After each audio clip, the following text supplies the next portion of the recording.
जय हिंद सभी को।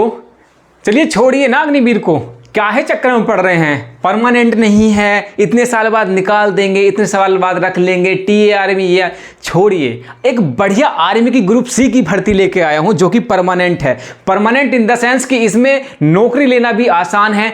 12th आपने सिंपली की है, 10th किया है, आपके लिए बढ़िया नौकरी की एक अपॉर्चुनिटी है और आसान तरीके से। किस तरह से ईएमई में वैकेंसी आई है। फुल फॉर्म क्या है? फुल फॉर्म है आपकी इलेक्ट्रॉनिक्स एंड मैकेनिकल इंजीनियर की ग्रुप सी की पोस्ट है। बढ़िया नौकरी है, सारी फैसिलिटी यहां पर देखने को मिलेगी। तो चलिए शुरू करते हैं। अगर नौकरी आर्मी में आपको वर्दी का जुनून है तो ये नौकरी आपके लिए एक नंबर होने वाली है। सारी डिटेल जानकारी मैं इस वीडियो में देने वाला हूं। तो ये नोटिफिकेशन आपका आउट हो गया है, किस किस चीज की वैकेंसी है देख लीजिएगा। और ये इसके बारे में बताने से पहले मैं छोटा सा आपको एक देखिए, इसमें कुक की वैकेंसी है, वाशरमैन की, टेलर की है आपकी।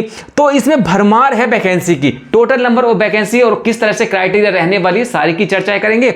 चलिए इसकी थोड़ी सी ओवरऑल मैं आपको इंफॉर्मेशन देता हूं। ये जो नोटिफिकेशन आपको देखने को मिलेगा ये निकला है आपका army DG EME group C permanent भर्ती 2025 के बारे में हम बात करने वाले हैं। जैसा कि मैं पहले भी बता चुका हूं कि ये परमानेंट भर्ती है। चलिए किस चीज की वैकेंसी है ये एक बार देख लीजिएगा, क्योंकि एक नंबर जैसे मैंने बताया ना कि वर्दी लेने को वालों के लिए तो सुनहरा अपॉर्चुनिटी है। भर्ती का विवरण देखेंगे, इसमें महत्वपूर्ण तिथियां देखेंगे कि कब से आपका होने वाला है। उसके बाद आयु सीमा आपकी क्या रहने वाली है, योग क्वालिफिकेशन, सिलेक्शन प्रोसीजर होगा, सिलेबस एंड पैटर्न देखेंगे, फायरमैन जैसे आपका पीटी पीएसटी किस तरह से रहने वाला है और टाइपिंग टेस्ट के बारे में इसमें से हम जानने वाले हैं। सबसे पहले महत्वपूर्ण देख लीजिएगा इसमें आपके लिए क्या कुछ है कि जो लोकेशन कितनी आपको फीस देनी पड़ेगी और क्या कुछ है, एक बार वो देख लीजिएगा। तो इसमें अगर मैं आगे बढ़ूं तो इसमें आप देखेंगे कि ये विभाग कौन सा है। ये विभाग है आपका Indian army core EME, Indian army core EME की तरफ से वैकेंसी है। इसकी फुल फॉर्म क्या है? Directorate general of electronics and mechanical engineers DGME. और जॉब नेचर क्या है? 100% आपकी परमानेंट है और 60 साल तक आप मेरे भाई ये नौकरी कर सकते हैं। 60 साल तक आप नौकरी कर सकते हैं। वैकेंसी ग्रुप सी की है, कुल पद हैं आपके 194। जो अच्छी वैकेंसी निकल के आती है उसमें पद इतने ही कम आते हैं जितनी ही, मतलब आप कह सकते हैं कि जहां थार्ड वाले हैं ना, जहां पर पावर है वहां पर वैकेंसी आपको लिमिटेड देखने को मिलेगी।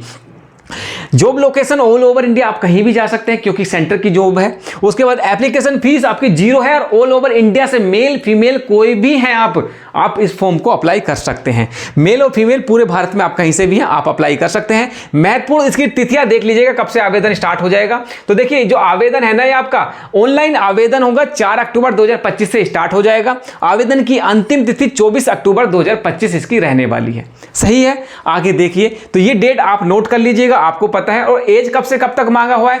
तो जर्नल ईडब्ल्यूएस की 18 से 25 साल है। जर्नल ईडब्ल्यूएस की 18 से 25 साल, ओबीसी की 18 से 28 साल, एससी एसटी की 18 से 30 साल, ये आपकी एज लिमिट है। क्वालिफिकेशन में यहीं पर बात करूं आपकी कि क्वालिफिकेशन किस तरह से रहने वाली है। तो टोटल नंबर ऑफ वैकेंसी के 194 है और उसमें अलग अलग कैटेगरी है। लोअर डिवीजन क्लर्क की है, स्टोर कीपर की है, वॉशरमैन की है, कुक की है, ट्रेड्समैन की है, फायरमैन की है, ट्रेड पोस्ट की भी आईटीआई इसमें अनिवार्य है। तो जो लोअर क्लर्क की है एलडीसी वाली, उसमें 12th मांगा है। स्टोर कीपर की 12th मांगा है, वॉशरमैन की 10th मांगा है, कुक की 10th मांगा है, ट्रेड्समैन मेड की आपकी 10th मांगा है, फायरमैन की 10th मांगा है और ट्रेड जो अदर पोस्ट हैं उनकी आईटीआई उसमें अनिवार्य है। चलिए सिलेक्शन प्रोसीजर के बारे में एक बार मैं डिटेल से बता देता हूं। पहले आपका रिटन एग्जाम हो जाएगा जो सभी पोस्टों के लिए अनिवार्य है। उसके बाद डॉक्यूमेंट वेरिफिकेशन होगा, मेडिकल एग्जामिनेशन होगा, स्किल टेस्ट होगा। जिस पोस्ट के लिए आप भर रहे हैं, जैसे क्लर्क के लिए भर रहे हैं तो वहां पर स्किल टेस्ट होने वाला है तो उसके लिए होगा। जहां पर स्किल टेस्ट की रिक्वायरमेंट नहीं है, जिस पोस्ट के लिए आपने भरा है वहां पर आपका नहीं होगा। अब स्किल टेस्ट किस किस पोस्ट के लिए होगा देखिएगा। जो एलडीसी वाले थे, लिमिटेड जो एलडीसी वाले थे, टाइपिस्ट टेस्ट वाले, उसमें आपका टाइपिंग टेस्ट होगा। अदर जो है कुक या दूसरे वहां पर स्किल टेस्ट आपका नहीं होगा। अब देखिए फिजिकल के बारे में यहां से मैं बात करूं तो फिजिकल पहले आपका पीएसटी हो जाएगा, उसके बाद फिजिकल इफिशिएंसी इंडोरेंस टेस्ट हो जाएगा। पीटी पीएसटी यहां पर आपको देखने को मिलेगा। तो ये आपकी सिलेक्शन प्रोसीजर था किस तरह से रहने वाला है। अब इसमें सिलेबस देख लीजिएगा कि सिलेबस कैसे रहने वाला है।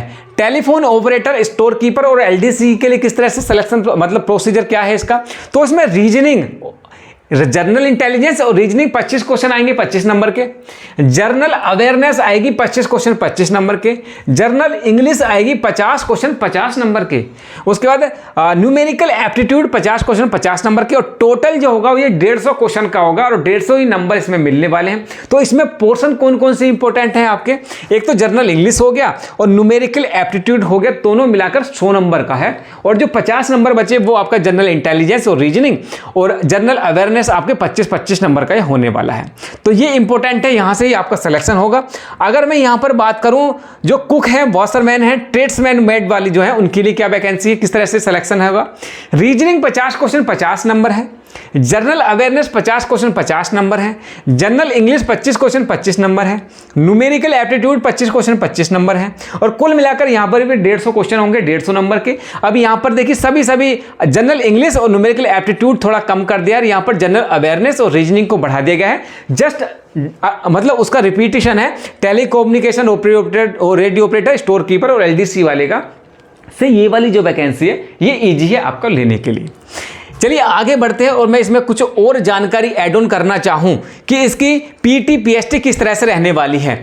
तो देखिए केवल मेड जो है ये आपका मेल कैंडिडेट है, उनकी हाइट जो होगी 165 सेंटीमीटर, ऊंचाई एसटी कैंडिडेट की होगी 162.5 सेंटीमीटर, मतलब 2.5 सेंटीमीटर की यहां पर छूट देखने को मिलेगी। सीना होगा 81 सेंटीमीटर फुलाव के साथ, मतलब जो आपका सीना है 81 से 50 सेंटीमीटर 5 का फुलाव होगा, और वजन 50 किलोग्राम होना चाहिए, वो भी हाइट के हिसाब से, मतलब मिनिमम आपका 50 किलोग्राम होना चाहिए।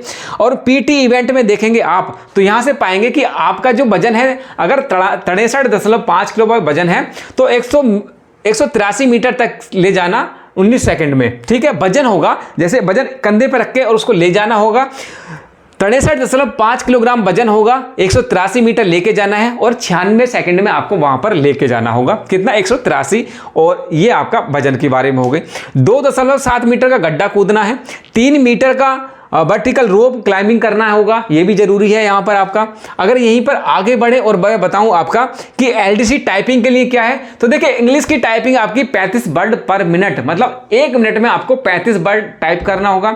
हिंदी की जगह पर बात करें तो 30 वर्ड पर मिनट यहाँ पर आपको टाइपिंग देनी पड़ेगी। तो ये एक गोल्डन अपॉर्चुनिटी है आपकी। किसकी वैकेंसी के बारे में बात कर रहे थे, ये है आपकी जो वैकेंसी निकल के आई थी, लोअर डिवीजन क्लर्क की है, स्टोर कीपर की है, वॉशरमैन की है, कुक की है, ट्रेड्समैन की है और आपकी फायरमैन की है, ट्रेड पोस्ट जिसमें आईटीआई अनिवार्य है।